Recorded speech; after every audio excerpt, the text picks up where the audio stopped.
weekend forecast in just about 10 minutes. Riley, thanks a lot. Checking our top local stories this evening, a new chapter in the death of a Washington County man. Uri Martin died after deputies used a stun gun on him.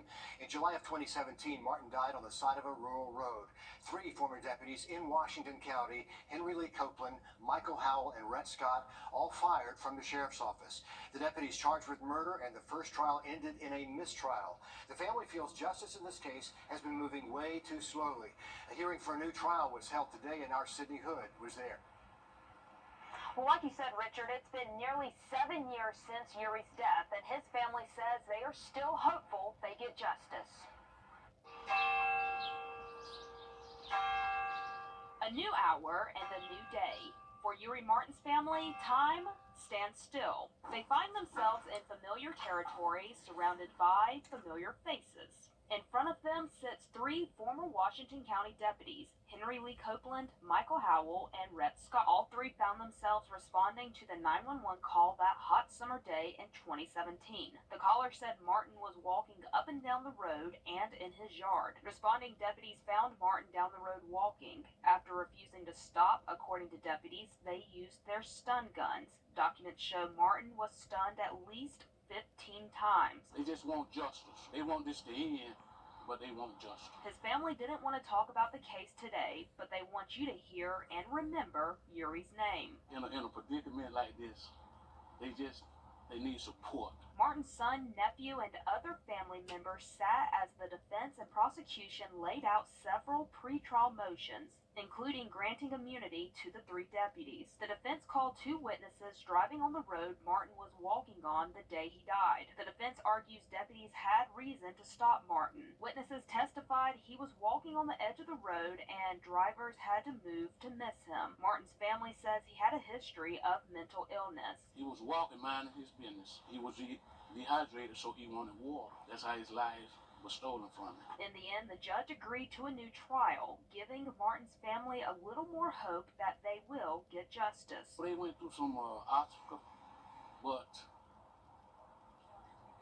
we feel justice will prevail. And until then, time stays at a standstill for this family. And the judge says that trial is scheduled for either late September or October, and he says it's expected to last 2 weeks. Sydney Hood there, live for us in the newsroom. Thank you, Sydney. A new development tonight in one of our I-Team investigations. 24 hours ago, Kate's Firestone in Waynesboro, searched by ATF agents. This stems from a federal investigation from 2021, where 2 men, Daniel Cates and Grady Brandon Mobley, were convicted of operating an illegal gambling operation for years. Our I-Team's Will Rio dives deeper into this case. Well, the I-Team requested search warrants from federal court, but they are not public yet, though you can assume what that search was based on with the ATF conducting that search. That's alcohol, tobacco, and firearms. Daniel Cates and Brandon Mobley pleaded guilty in a decades-long illegal gambling operation where hundreds of thousands of dollars in winnings were illegally funneled through businesses, including $250,000 funneled through Kate's Firestone in 2021. Cates was sentenced to 3 years probation. Mobley was sentenced to 5 years probation and ordered to pay more than $200,000 in restitution. Now Kate finds himself headed back to the courtroom after this most recent search of his business. While looking into the details of this ATF search, we found Brandon Mobley also violated his probation on May 2nd. He was arrested for disorderly conduct on Tybee Island. He broke curfew and did not report his contact with law enforcement. Back in May of last year, our I-Team obtained federal court documents and found that Sheriff Alfonso Williams with Burt County was a character witness for Mobley, lobbying for a lesser sentence, calling him a model citizen.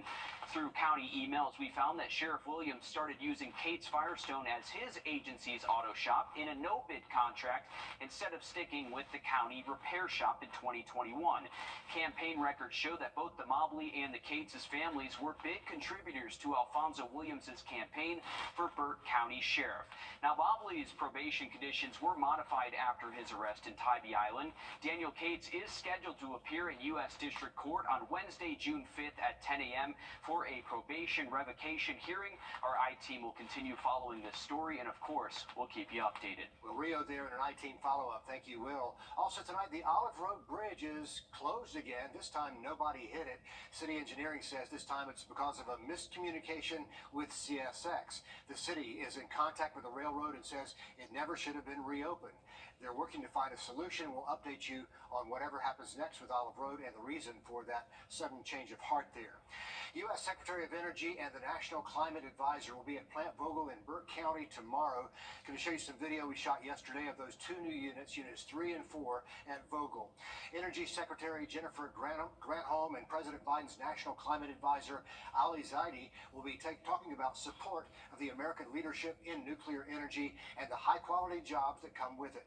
Officials from Plant Vogtle will also be there celebrating the expansion of units 3 and 4, and those are the cooling towers.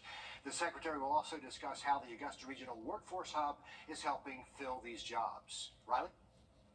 Well, we've been lucky with some really nice weather the past few days. That is going to continue through Saturday. It's not till Sunday we maybe bring back some storm chances. We'll have that full forecast next.